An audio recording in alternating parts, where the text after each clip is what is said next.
अंतर्राष्ट्रीय योग दिवस के अवसर पर प्रधानमंत्री नरेंद्र मोदी ने कोलकाता से भारतीय नौसेना को एक बड़ा रणनीतिक तोहफा दिया। इस मौके पर उन्होंने 3 आधुनिक स्वदेशी युद्धपोतों को नौसेना के बेड़े में औपचारिक रूप से शामिल किया।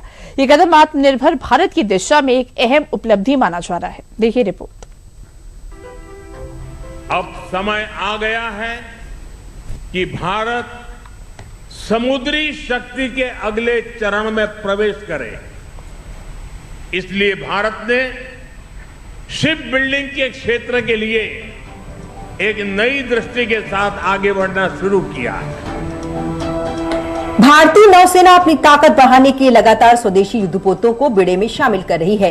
एक के बाद एक आधुनिक वॉरशिप नौसेना को मिल रहे हैं। इसी कड़ी में रविवार को 3 और स्वदेशी युद्धपोत नौसेना के बेड़े में शामिल हो गए हैं। प्रधानमंत्री नरेंद्र मोदी ने कोलकाता स्थित श्यामा प्रसाद मुखर्जी पोर्ट पर आयोजित समारोह में आईएनएस दूनागिरी, आईएनएस संशोधक और आईएनएस अग्रय को नौसेना में शामिल किया। तीनों वॉरशिप की कमीशनिंग के दौरान पीएम नरेंद्र मोदी ने कहा कि आज भारत केवल खरीदार नहीं रहा, वह कई देशों को आधुनिक हथियार बनाकर बेच भी रहा है और स्वदेशी ताकत विकसित कर रहा है।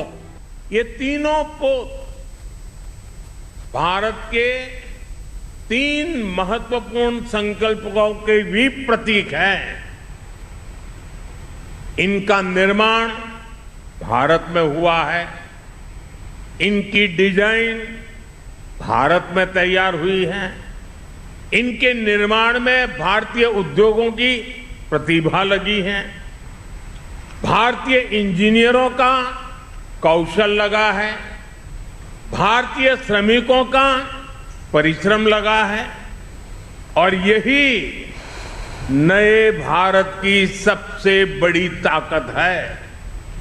भारतीय नौसेना में शामिल हुए इन युद्धपोतों की खासियत क्या है, उस पर भी नजर डाल लेते हैं। पीएम मोदी ने 3 स्वदेशी जहाजों आईएनएस दूनागिरी, संशोधक और अग्रय को नौसेना में शामिल किया। नौसेना के मुताबिक ये तीनों जहाज अलग अलग भूमिकाओं के लिए तैयार किए गए हैं। इन जहाजों में समुद्री युद्ध, समुद्री सर्वेक्षण और पनडुब्बी रोधी अभियान जैसी अहम क्षमताएं हैं।